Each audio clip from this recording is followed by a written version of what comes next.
különös módját választotta valaki a véleménynyilvánításnak, de hát ez egy országos dolog, ahol csak gratulálni tudok Dániel Péternek, meg is a Siófoki Bíróság bírájának, akik precedenst teremtettek avval, hogy helyt adtak és teret engedtek annak, hogy így lehessen véleményt nyilvánítani. De elég nagy baj, hogyha az embernek a gyereke a menzán nem ízlik a leves, akkor ráönti a levest a fejére a szakácsnak.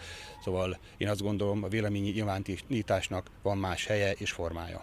Eset sajnálatos, a véleménynyilvánításnak nem ez a módja, feljelentést megtettük, de a városnak is meg kell tenni a feljelentést rongálás miatt.